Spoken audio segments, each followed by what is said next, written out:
I was backing my snowplow into my driveway after a brutal 12-hour shift clearing the streets of Duluth, Minnesota, when I heard the sickening crunch of metal on metal. My heart dropped straight into my stomach as I slammed on the brakes, immediately knowing something had gone terribly wrong. I jumped out of my truck and saw a silver BMW sedan pressed against the rear quarter panel of my plow truck, its front end crumpled like an accordion.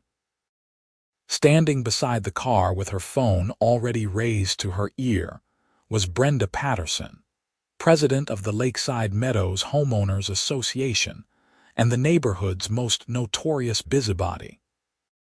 Before I could even process what had happened, Brenda was already screaming into her phone about calling the police, her face flushed red despite the negative 10-degree temperature. I stood there in my heavy winter coat, exhausted from working through the night during one of the worst snowstorms Minnesota had seen in years, trying to understand how this collision had even occurred. My truck had been moving at maybe 2 miles per hour as I carefully backed into my own driveway, the same way I had done hundreds of times before. "You just hit me," Brenda shrieked, finally lowering her phone. "You backed right into my car.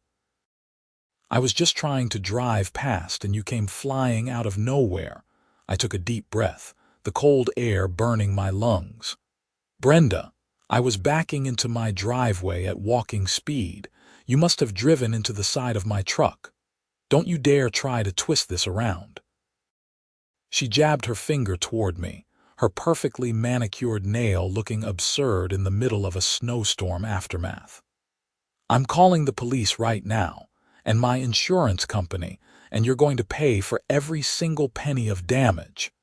The police arrived about 20 minutes later. Officer Davidson stepped out of his patrol car and surveyed the scene, his experienced eyes taking in the position of both vehicles. I explained that I had been slowly backing into my driveway when I felt the impact. Brenda, meanwhile, was practically vibrating with indignation as she insisted I had recklessly backed out without looking and slammed into her as she drove past. Officer Davidson walked around both vehicles, took measurements, and examined the damage carefully. The scrape marks on my truck's rear quarter panel were horizontal, while the damage to Brenda's BMW was on the front right side. He took photos from multiple angles before finally turning to both of us. "Madam, based on the damage pattern and the position of the vehicles, it appears your car struck the side of the plow truck while it was backing up," Officer Davidson said calmly. "The impact point suggests you drove into the truck rather than the truck backing into you." Brenda's face turned an even deeper shade of red. "That's absolutely ridiculous. I was driving perfectly fine when he came barreling backward without warning. The plow has reverse lights and audible warning beepers," the officer pointed out, "and Mr. Bennett here was entering his own property. You would have had the duty to yield to a vehicle already in the process of turning." I felt a small wave of relief wash over me, but I knew this was far from over. Brenda Patterson never admitted defeat on anything, whether it was arguing about the neighborhood's fence height regulations or the acceptable shades of exterior house paint. "Fine," Brenda said icily. "We'll let the insurance companies figure this out. But I need a rental car immediately, and I expect full compensation." Officer Davidson finished his report and handed us both copies. As he drove away, Brenda turned to me with a look that could have frozen the already frozen ground beneath our feet. "This isn't over, Jake," she said, using my first name with a contempt usually reserved for telemarketers. "Not by a long shot." I watched her call a tow truck for her BMW, and within an hour she had disappeared with the driver, presumably heading to get her rental car. I finally pulled my plow truck the rest of the way into my driveway and trudged into my house, wanting nothing more than a hot shower and about 12 hours of sleep. That piece lasted exactly 3 days. I was in my garage organizing my snow removal equipment when I heard the sharp rap of knuckles on the open garage door frame. Brenda stood there in a pristine white winter coat that probably cost more than my monthly mortgage payment, her arms crossed, and her expression radiating barely contained fury. "We need to talk," she announced, not waiting for an invitation as she stepped into my garage. "About what?" I asked, setting down the ice scraper I had been examining. "About the rental car situation. My insurance company says they are investigating the claim because of the police report's findings. They won't approve my rental car coverage until they complete their investigation, which could take weeks. In the meantime, I've had to rent a car out of my own pocket, and I'm not going to be stuck with that bill." I rubbed my temples, feeling a headache forming. "Brenda, that's between you and your insurance company. The police report clearly shows you hit me." "I hit you because you weren't paying attention." Her voice rose sharply. "And as a homeowner in Lakeside Meadows, you have a responsibility to the community to handle this matter appropriately. I've already spent over $800 on this rental car, and I expect to be reimbursed." "I'm not paying for your rental car when you're the one who caused the accident." Brenda's eyes narrowed dangerously. "Then I suppose we'll be discussing this at the next HOA board meeting. I'm sure the other board members will be very interested to hear about your negligence and your refusal to take responsibility. And while we're at it, we might need to discuss some other violations I've noticed around your property." My stomach sank. I knew exactly what that meant. Brenda had a reputation for weaponizing the HOA rules against anyone who crossed her. Last year, she had forced the Morrison family to repaint their entire house because the shade of beige they had chosen was supposedly not on the approved color list. She had also filed violations against 3 different neighbors for leaving their garbage cans visible from the street for more than 12 hours after collection day. "What violations?" I asked, trying to keep my voice level. "Well, for starters, your lawn furniture was left out past November 1st, which violates Section 7.3 of our community guidelines. And your holiday lights are still up even though we're well into January now. That's Section 9.1. Should I continue?" The holiday lights thing was legitimate. I had been so busy with snow removal work that I hadn't taken them down yet, but the lawn furniture violation was nonsense. I had moved all my patio furniture into the garage at the end of October. "I put the furniture away weeks before the deadline," I said firmly. "I have photographs that say otherwise," Brenda replied smugly. "Dated November 3rd, a clear violation." I suddenly remembered that I had briefly taken out one folding chair while I was cleaning the garage and had left it outside for maybe 2 hours while I reorganized. Brenda must have been watching and waiting for exactly that kind of opportunity. "This is ridiculous. You're really going to file HOA violations against me because I won't pay for a rental car for an accident you caused."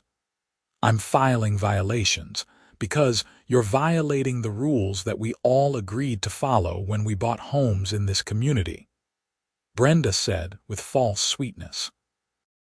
"The fact that you're also refusing to take responsibility for damaging my vehicle is just another example of your poor character.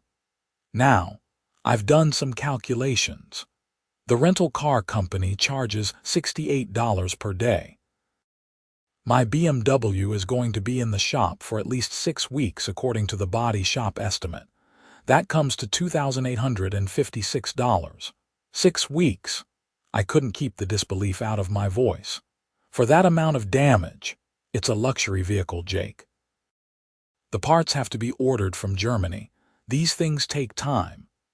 She pulled out a folded piece of paper from her designer purse.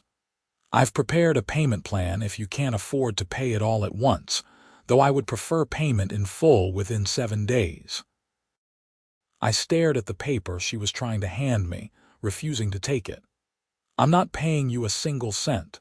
Your insurance company is investigating because you caused the accident.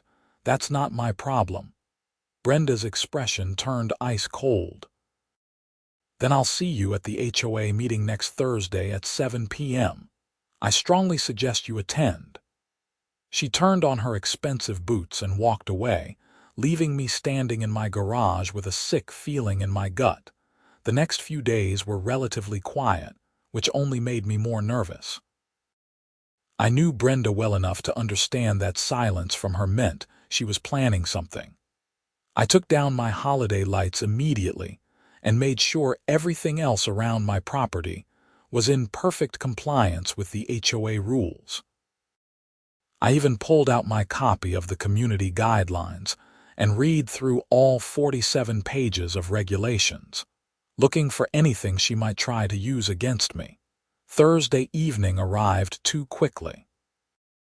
The HOA meeting was held in the community center, a small building at the entrance to our neighborhood that was used for various community events and monthly board meetings.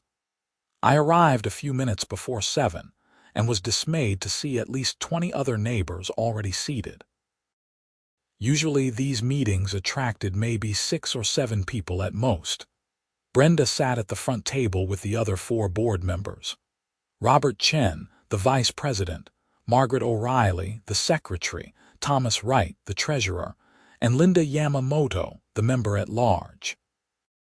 Brenda's smile as I walked in was the smile of a shark spotting wounded prey. "Wonderful. Everyone's here," Brenda announced, calling the meeting to order.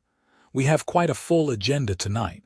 First, I want to discuss some serious concerns regarding property maintenance and community standards." She proceeded to display photos on a projector screen, pictures of my house from various angles and dates. There was the photo of the single folding chair outside my garage on November 3rd. There were photos of my holiday lights still up from earlier in the week, before I had taken them down. There were even photos of my garbage cans taken at 7:30 a.m. on collection day, which she claimed violated the rule about cans not being visible after 7 a.m. Furthermore, Brenda continued, I want to discuss the issue of commercial vehicles in residential driveways. Section 12.4 clearly states that commercial vehicles may not be parked in driveways overnight. My plow truck. She was going after my plow truck. "That's how I make my living," I said, standing up. "I run a snow removal business. The truck has to be parked somewhere." "Then perhaps you should rent a commercial storage space," Brenda replied smoothly. "The rules are quite clear. No commercial vehicles in residential areas between the hours of 10 p.m. and 6 a.m. Robert Chen cleared his throat. "Brenda, I think there's some flexibility in that rule. A lot of people in the neighborhood have work trucks. We've never enforced that particular regulation before." "Then perhaps it's time we started enforcing our own rules," Brenda said sharply. "The property values in this neighborhood are at stake. When homeowners flagrantly disregard our community standards, it affects everyone." Margaret O'Reilly, the secretary, looked uncomfortable. "This seems like a lot of violations all at once. Jake has been a good neighbor for the 5 years he's lived here." "A good neighbor takes responsibility for his actions," Brenda said. "Speaking of which, I'd like to add a new item to the agenda. A discussion about homeowner liability and community responsibility." She then launched into a detailed account of the accident, conveniently leaving out the part where the police report had determined she had driven into my truck. Instead, she painted a picture of me recklessly backing out without warning and damaging her vehicle, then refusing to take responsibility for the repairs or her rental car expenses. "This is completely misrepresenting what happened," I interrupted. The police report clearly states that you drove into my truck while I was backing into my driveway. The police report is part of an ongoing investigation, Brenda countered. But regardless of who the insurance companies ultimately determine to be at fault, there's a matter of community goodwill here.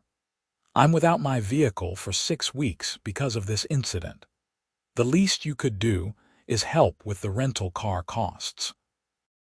Why should he pay for your rental car if you caused the accident? Thomas Wright asked, frowning. I'm not saying he caused the accident, Brenda said, her tone becoming syrupy. I'm saying that as members of this community, we should support each other in times of difficulty. If Jake was truly committed to the values of Lakeside Meadows, he would want to help out a fellow homeowner in need. I couldn't believe what I was hearing. She was actually trying to manipulate the HOA board into pressuring me to pay for her rental car by framing it as a community values issue. This is insane, I said loudly. You hit my truck. The police said so. Your insurance company is investigating because they know you're at fault.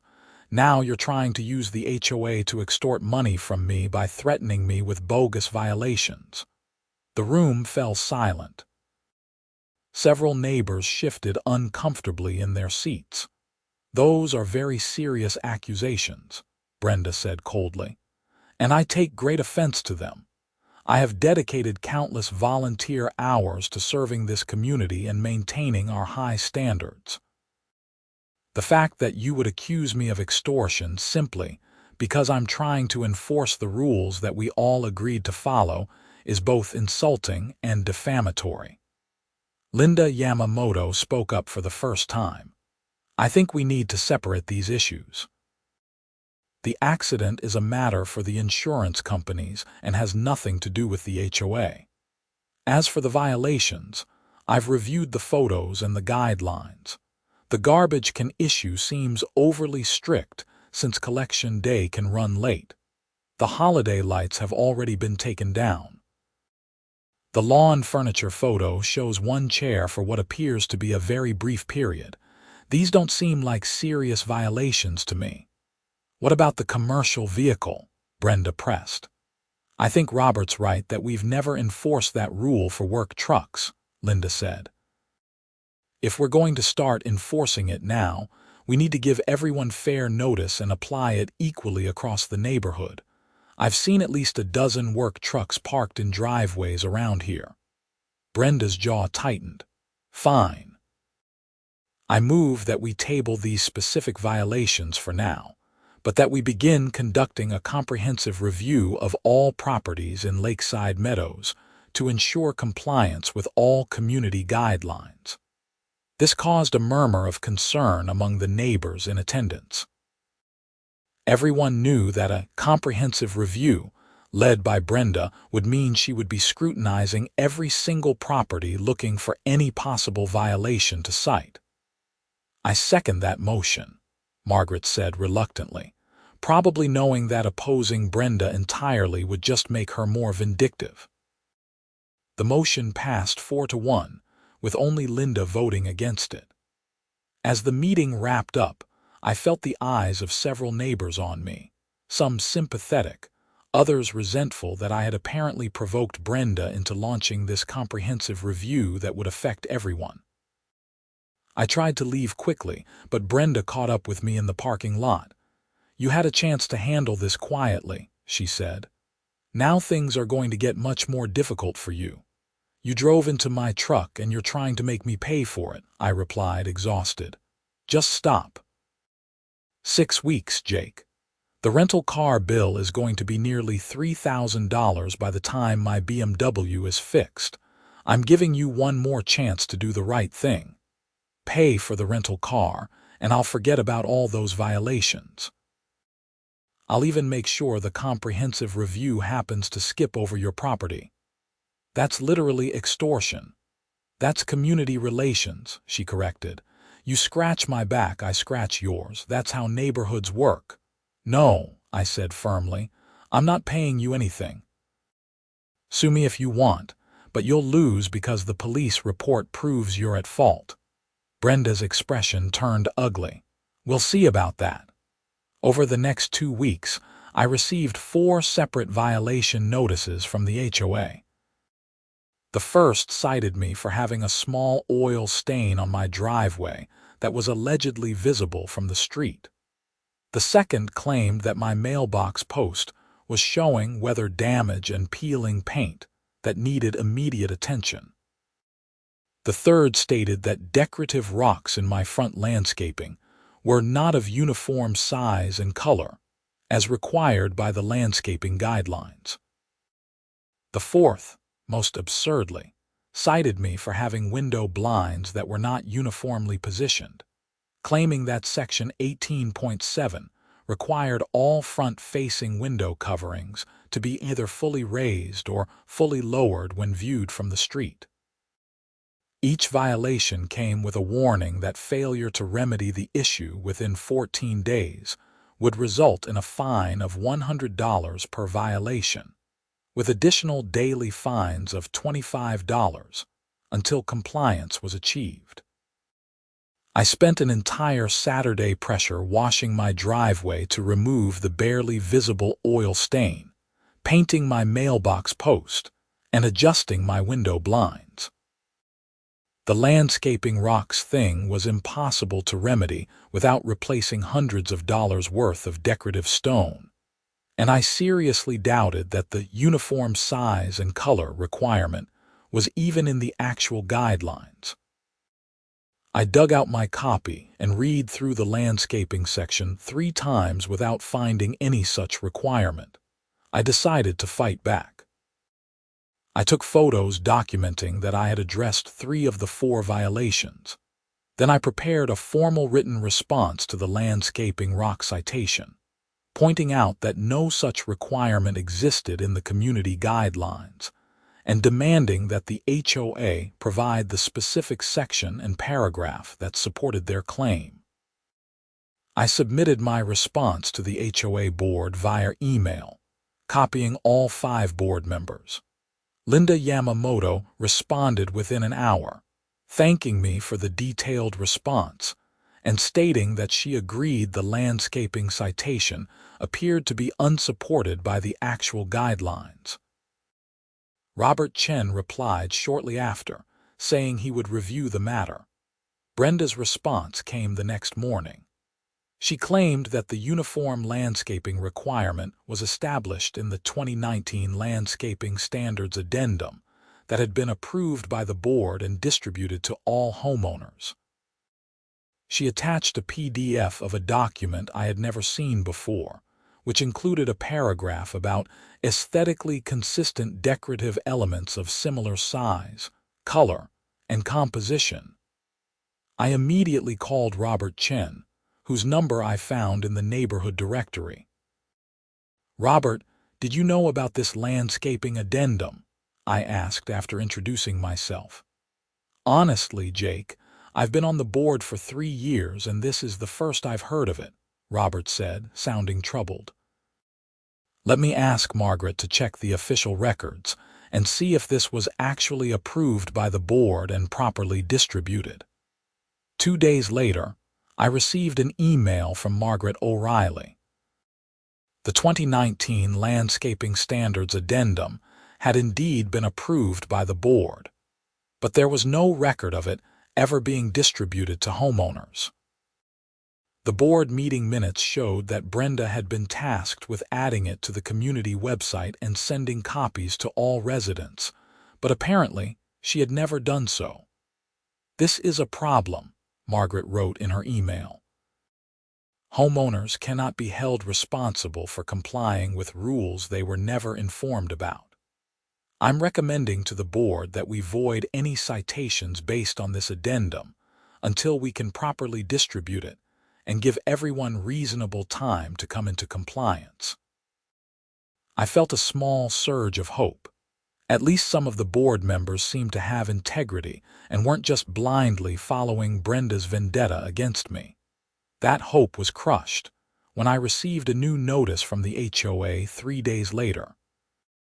This one informed me that I was being fined $250 for harassment and hostile conduct toward HOA board members. The notice cited my accusatory email and my confrontational behavior at the board meeting as evidence of conduct that violated the community's standards for respectful interaction. This was completely insane. I had responded to false citations and defended myself at a meeting. If that counted as harassment, then Brenda's entire campaign against me should qualify for the same treatment. I called an attorney.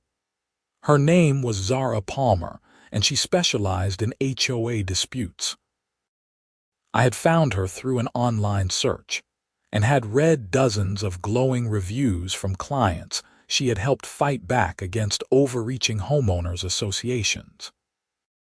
Zara listened to my entire story during our initial consultation, taking notes and asking pointed questions about the accident, the police report, the rental car demand, and the escalating violations and fines.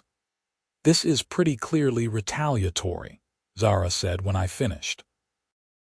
"The pattern is obvious. Accident happens, she demands payment, you refuse. Suddenly you're drowning in violations that never existed before. The harassment fine is particularly problematic because you were exercising your right to respond to citations and participate in board meetings." "Can she actually do this?" I asked. "Legally? No. But HOA disputes are tricky because the boards have a lot of discretionary power and challenging them can be expensive and time-consuming. Most people just give in and pay whatever the HOA wants because fighting it costs more than compliance. That's what people like Brenda count on. So what are my options? First, I'll send a formal letter to the HOA board outlining the legal issues with their conduct and demanding that all violations and fines be withdrawn. I'll cite the retaliatory nature of the citations, the improper notice of rule changes, and the misuse of HOA authority. Second, we document everything. Every interaction, every email, every violation notice. Third, if they don't back down, we can file suit against the HOA for harassment, abuse of process, and violation of your rights as a homeowner. How much is this going to cost me?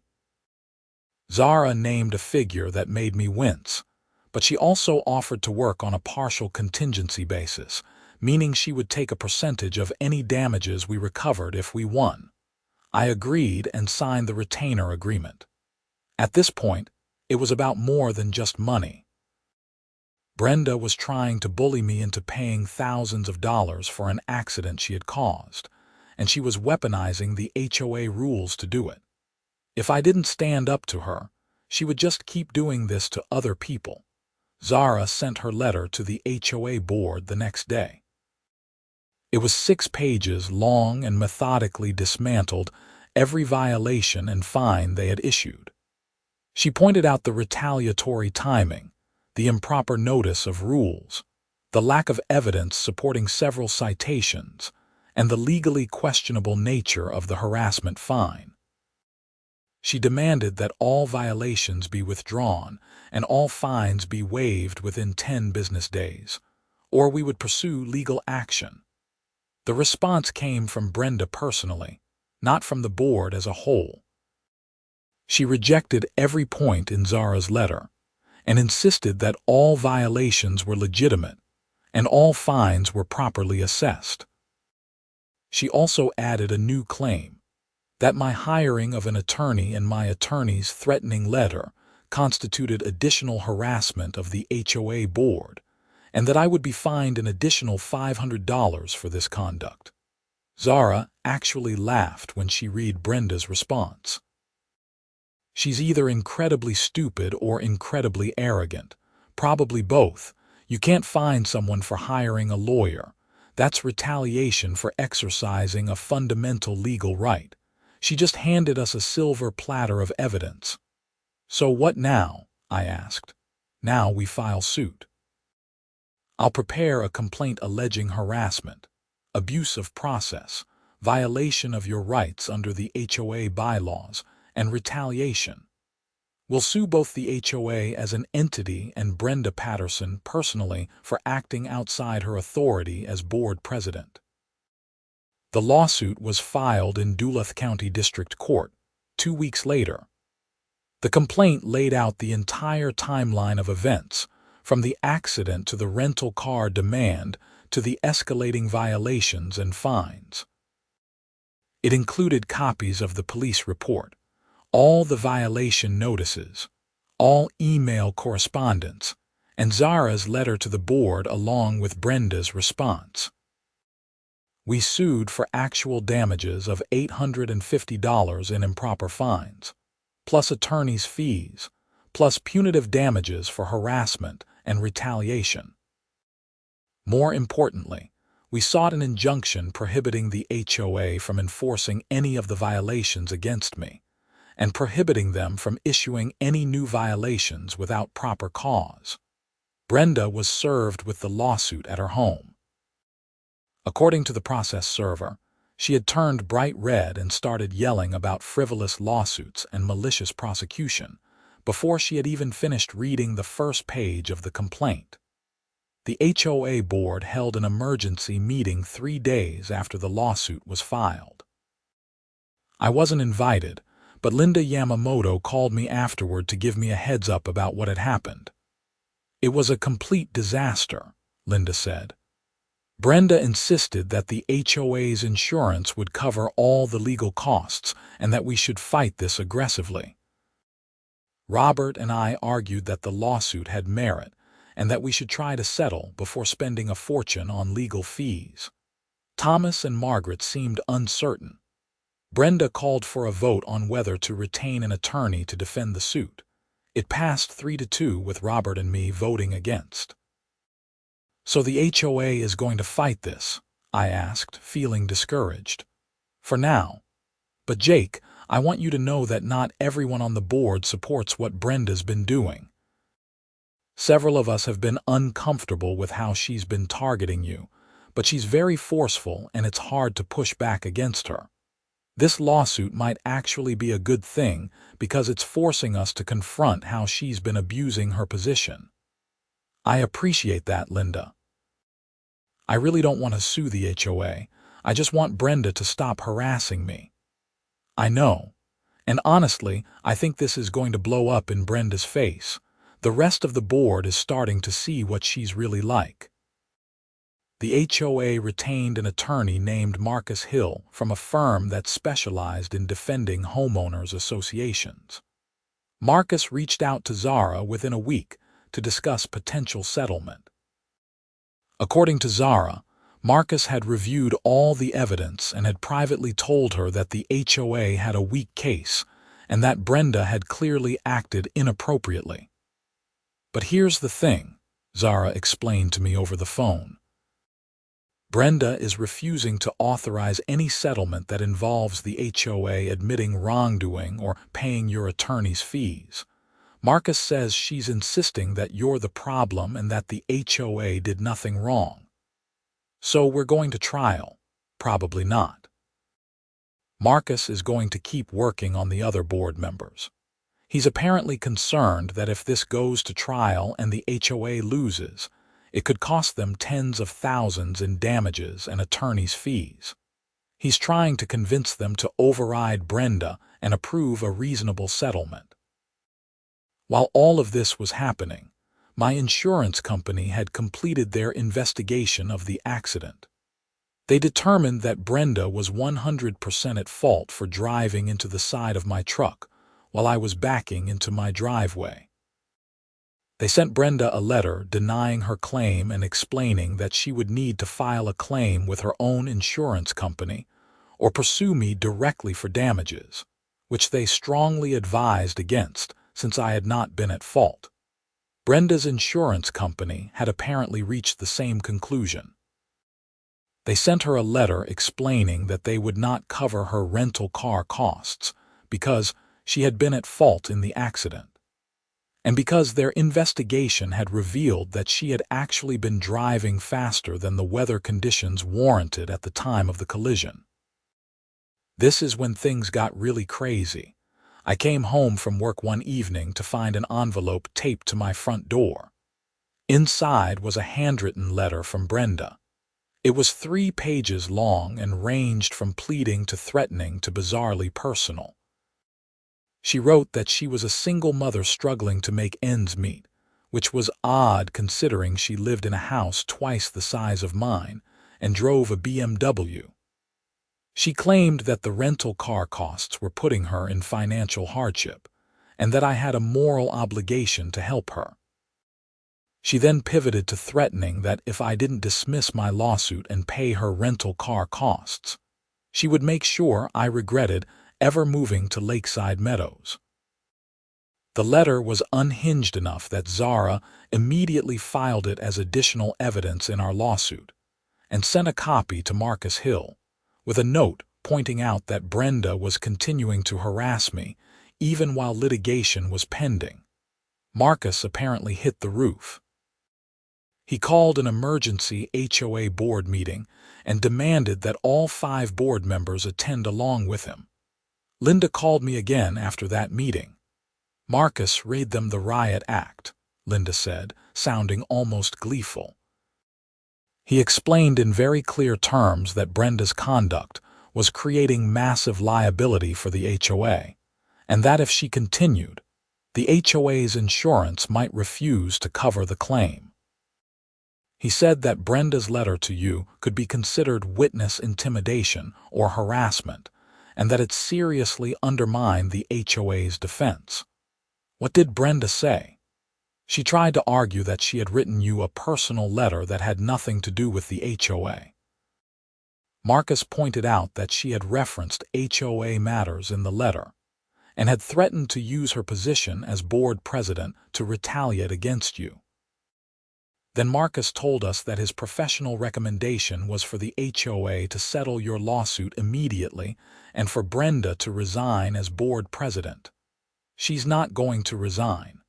Actually, we voted. Robert moved to request Brenda's resignation. I seconded. Margaret and Thomas both voted in favor.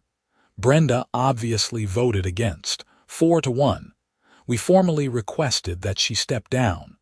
Can you force her to resign? Not exactly, but we can make things very difficult for her. We passed a second motion removing her authority to issue violations or fines without majority board approval. Basically, we stripped her of most of her power as president while keeping her on the board in name only. This was a major development. I felt a weight lifting off my shoulders for the first time in weeks. 2 days later, Zara called with news of a settlement offer. The HOA agreed to withdraw all violations and fines against me, to pay my attorney's fees of $6,400, and to adopt new policies requiring that all violations be approved by a majority of the board before being issued. In exchange, I would dismiss my lawsuit and sign a mutual non-disparagement agreement. What about punitive damages? I asked. We could push for those, but it would mean going to trial. This is a solid settlement, Jake. You get everything you wanted. The violations are gone, the fines are gone, and you're not paying legal fees. Plus, the policy changes will protect other homeowners from this kind of abuse in the future. I thought about it for a moment. What happens to Brenda? That's internal HOA politics. But between you and me, Linda Yamamoto told Marcus that they're planning to vote Brenda off the board entirely at the next annual meeting. Apparently, a lot of homeowners are upset about the legal costs and the negative attention. I'll take the settlement, I decided. The settlement was finalized 2 weeks later. All the violation notices disappeared from my HOA record as if they had never existed. The HOA cut me a check for $6,400 to cover Zara's fees. And at the next HOA board meeting, New policies were adopted requiring that any violation notice be approved by at least 3 of the 5 board members before being issued to a homeowner. But that wasn't the end of Brenda's story. About a month after the settlement was finalized, I was checking my mail when Linda Yamamoto pulled up in her car and rolled down the window. "Jake, you're not going to believe this," she said, shaking her head in disbelief. "What happened?" "Brenda's in legal trouble. Real legal trouble." "What do you mean?" Linda explained that after being effectively neutered as HOA president, Brenda had apparently gone on a rampage, issuing dozens of violation notices without board approval to homeowners across the neighborhood. When the board caught wind of what she was doing and confronted her, she had allegedly altered official HOA records to make it appear as if the violations had been properly approved. Thomas was reviewing the financial records for his treasurer's report and noticed some discrepancies, Linda said. When he dug deeper, he found that Brenda had been charging personal expenses to the HOA's account. Things like her personal cell phone bill, gas for her car, even some restaurant meals. She claimed they were all HOA-related expenses, but there was no documentation or board approval for any of it. How much money are we talking about? Over $4,000 in the past year alone. Thomas filed a police report for embezzlement. I was stunned. Brenda had been so focused on trying to extract money from me that she had apparently been stealing from the HOA the entire time. The police investigation moved quickly. When detectives obtained the HOA's financial records and compared them to Brenda's personal credit card statements, they found a clear pattern of her charging personal expenses to the HOA account and then falsifying records to make them appear legitimate. Brenda was arrested 3 weeks later and charged with embezzlement, forgery, and tampering with public records. The HOA was technically a private organization, but in Minnesota, theft by a fiduciary of a community organization was treated seriously by prosecutors. The local news picked up the story. HOA president arrested for embezzlement ran as a headline in the Duluth News-Tribune. The article detailed how Brenda had allegedly stolen thousands of dollars from the Lakeside Meadows HOA while simultaneously harassing homeowners with frivolous violations. My situation was mentioned in the article, though thankfully my name was kept confidential, and I was only referred to as a homeowner who had successfully sued the HOA for harassment. The publicity was devastating for Brenda. Her employer, a local real estate company, put her on unpaid leave. Neighbors who had previously been intimidated by her started coming forward with their own stories of harassment and excessive fines. The HOA board voted unanimously to remove her from all positions and to pursue a civil lawsuit against her to recover the embezzled funds plus damages. Brenda's criminal case went through the court system over the following months. Her attorney tried to negotiate a plea deal, but the prosecutor was unwilling to let her off easy given the pattern of abuse and the violation of trust involved in stealing from a community organization she had led. I attended the sentencing hearing. I felt like I needed to see this through to the end, to have closure on the nightmare that had started with such a simple accident in my driveway. Brenda stood before the judge looking diminished, her expensive clothes replaced by a simple black dress, her usual confidence completely absent. The judge listened to statements from the prosecutor, from Thomas Wright representing the HOA, and from Brenda's attorney, who tried to paint her as a woman who had made mistakes, but who had dedicated herself to community service. The judge was not sympathetic. "Miss Patterson, you were entrusted with a position of leadership and responsibility in your community," the judge said sternly. "Rather than serving your neighbors, you used your position to harass, intimidate, and extract money from them. You stole from the very organization you were supposed to protect. You falsified records. You retaliated against homeowners who dared to question your authority. This is a serious betrayal of trust. The judge sentenced Brenda to 18 months in county jail, with all but 90 days suspended. She would serve 3 months, followed by 2 years of probation. She was also ordered to pay full restitution to the HOA, plus fines and court costs, totaling over $12,000. As Brenda was led out of the courtroom, I felt an odd mixture of satisfaction and sadness. Satisfaction that justice had been served and that she couldn't hurt anyone else anymore. Sadness that things had escalated to this point over what should have been a simple accident that insurance companies could have handled routinely. But then I remembered that final rental car bill that Brenda had tried to force me to pay. After all was said and done, she had kept that rental car for exactly 6 weeks, racking up a bill of nearly $3,000, just as she had predicted. Her insurance company had refused to pay it since she had been at fault. My insurance company had refused to pay it for the same reason.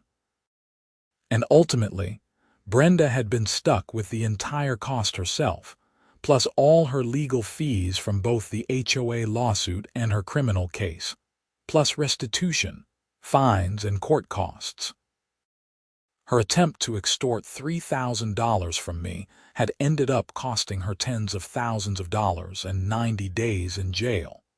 The Lakeside Meadows HOA elected a new board at the next annual meeting. Robert Chen became the new president, with Linda Yamamoto as vice president. They implemented additional reforms beyond what had been required by my settlement, including a transparent appeals process for violations, mandatory board approval for any fine over $50, and quarterly financial audits to prevent any future embezzlement. Several neighbors approached me in the months after Brenda's sentencing to thank me for standing up to her. Apparently, she had been terrorizing people for years, but everyone had been too afraid to push back because they feared the kind of retaliation I had experienced. My lawsuit had given them courage and had ultimately exposed the full extent of her misconduct. The damage to my plow truck from the accident was minor and had been fixed within a week at a cost of $800, which my insurance company had covered after determining I was not at fault. The whole incident had started so simply and had spiraled into something none of us could have predicted. I still live in Lakeside Meadows. The neighborhood is actually pleasant now without Brenda's constant surveillance and harassment. I still run my snow removal business, and my plow truck still sits in my driveway overnight without any complaints from the HOA. My holiday lights go up in late November and come down in early January, and nobody sends me violation notices if I'm a few days late. The new HOA board actually functions the way it's supposed to, maintaining common areas, organizing community events, and enforcing reasonable rules in a fair and transparent way. It's amazing how much better things work when the people in charge are focused on serving the community rather than wielding power over it. I did eventually cross paths with Brenda one more time, about 6 months after her release from jail. I was at the grocery store when I saw her in the frozen food aisle. She looked older, tired, diminished. Our eyes met for a brief moment. I could see her calculating whether to say something, whether to try to justify herself or to lash out one more time. But then she just looked away and hurried toward the checkout lanes. I felt a pang of something that might have been pity. Brenda had destroyed her own life over a minor traffic accident and her refusal to accept responsibility for it. If she had just admitted fault from the beginning, or even if she had simply let the insurance companies handle it, none of this would have happened. Her BMW would have been fixed, probably within 2 weeks instead of 6. her insurance rates might have gone up slightly, and life would have gone on. Instead, her pride and her need to be right and her belief that she could bully anyone who opposed her had led her down a path that cost her everything. Her reputation, her position, her freedom, her finances, and probably her career. As I loaded groceries into my truck that day, I thought about how many conflicts in life could be avoided if people could just let go of their ego and admit when they're wrong. The accident in my driveway had been minor. The damage had been fixable. The insurance companies existed precisely to handle situations like this. But Brenda's inability to accept responsibility had turned a small incident into a catastrophe that had affected dozens of people and had ultimately landed her in jail. I drove home through streets still showing patches of snow from the latest winter storm. Duluth winters are long and hard, but there's something beautiful about them too. The clean white covering that makes everything look fresh and new. The quiet that falls over the city when the snow is falling. The community that comes together to dig out and help each other through the difficult months. That sense of community is what an HOA should be about. Not rules and fines and power trips, but neighbors helping neighbors, working together to maintain and improve the place where they all live. It took a lawsuit, a criminal prosecution, and a complete change in leadership, but Lakeside Meadows finally had that kind of community again. My phone buzzed as I pulled into my driveway. It was a text from one of my snow removal clients asking if I could clear their driveway early tomorrow morning before they left for work. I confirmed the appointment and sat in my truck for a moment, looking at my house, my property, my neighborhood. I had fought for my right to live here in peace, to not be bullied or extorted, to be treated fairly by the organization that was supposed to serve me. It had been expensive, stressful, and time-consuming, but it had been worth it. Not just for me, but for everyone else in the neighborhood who would benefit from the changes that had been made. The sun was setting behind the bare winter trees, casting long shadows across the snow-covered lawns. Smoke rose from chimneys as families settled in for the evening.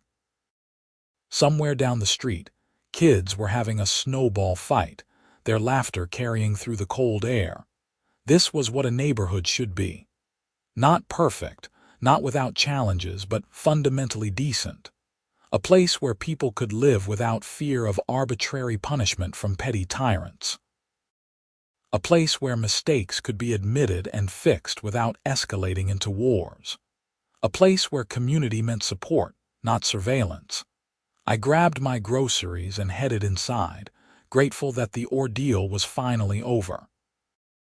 Tomorrow I would be up before dawn, plowing driveways and parking lots, helping people get to work and school safely. It was honest work I was proud of, work that served my community. And I would park my plow truck in my driveway overnight, just like I always had, with no fear of harassment or violation notices. That small victory felt significant. It represented freedom from tyranny, even the small-scale tyranny of an out-of-control HOA president. Inside, I put away the groceries and made dinner, then settled onto the couch to watch some television and relax. My phone buzzed again. This time it was an email from Robert Chen, the new HOA president. The subject line read, "Thank you." I opened it and read, "Jake, I wanted to reach out personally to thank you for having the courage to stand up to Brenda and to challenge the way our HOA was being run. I know it cost you a lot of time, stress, and money, even though you ultimately recovered your legal fees. Your lawsuit forced us to confront problems that had been festering for years. Because of your willingness to fight back, we have implemented reforms that will protect all our homeowners for years to come. The neighborhood is a better place because of what you did. Thank you." Robert. I read the email twice, feeling a warmth spread through my chest. It was good to be acknowledged, to know that the struggle had meant something beyond my own personal vindication. I typed a reply. "Robert, thank you for your kind words and for your leadership in turning the HOA around. I'm glad I could play a part in making our community better. I look forward to working with you and the new board to keep Lakeside Meadows the great neighborhood it should be. Jake." I hit send and set my phone aside. The television droned on with some sitcom rerun, but I wasn't really paying attention. I was thinking about the strange journey that had started with the crunch of metal on that cold January morning and had ended with criminal charges, jail time, and a complete reorganization of our HOA. If someone had told me that morning, as I stood exhausted in my driveway looking at Brenda's damaged BMW, that this would all lead to her going to jail for embezzlement, I never would have believed them. All I had wanted was for her to stop trying to make me pay for an accident she had caused. I had never imagined that standing up to her would expose a much larger pattern of abuse and corruption. But that's how these things often work. The small acts of courage, the refusal to be bullied, the willingness to stand up for what's right even when it's difficult and expensive, these things have ripple effects. They create change that extends far beyond the immediate situation. I thought about all the other homeowners who had suffered under Brenda's regime. The Morrison family who had to repaint their entire house. The multiple families who had been fined for minor violations, like garbage cans being visible for a few hours too long. The people who had paid unjust fines rather than fight back because they didn't think they could win against the HOA.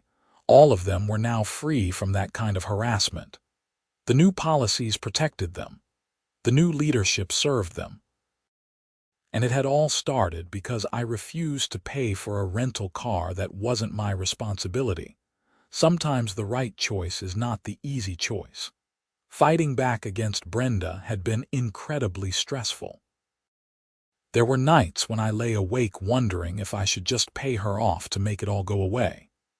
There were moments when the violation notices kept piling up, and I questioned whether I had made a terrible mistake by refusing to give in. But I had persevered, with Zara's help and with the support of board members like Linda and Robert, who could see what Brenda really was. And in the end, justice had prevailed. The television flickered through another commercial break. Outside, the temperature was dropping as night fell, probably down into the single digits. Tomorrow would be another cold day, but the forecast called for clear skies.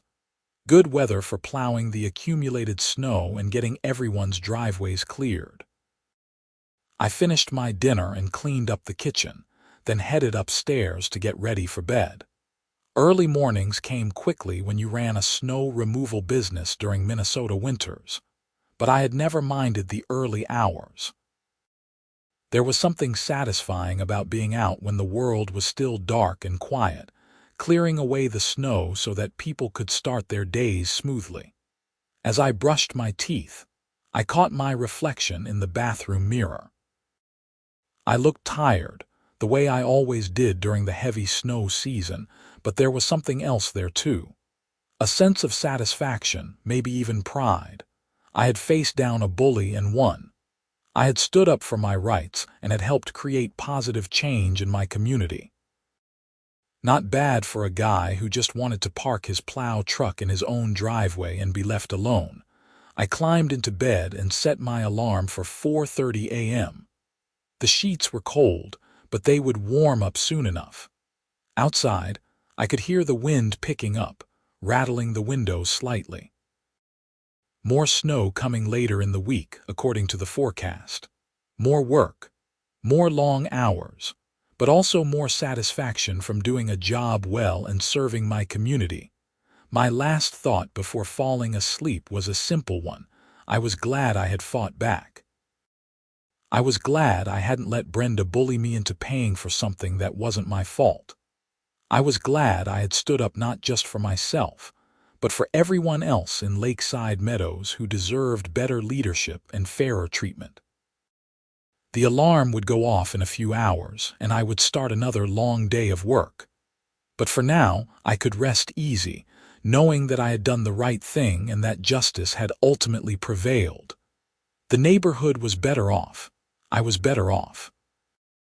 And somewhere out there, maybe Brenda had learned that you can't build yourself up by tearing others down, and that abusing power always catches up with you eventually.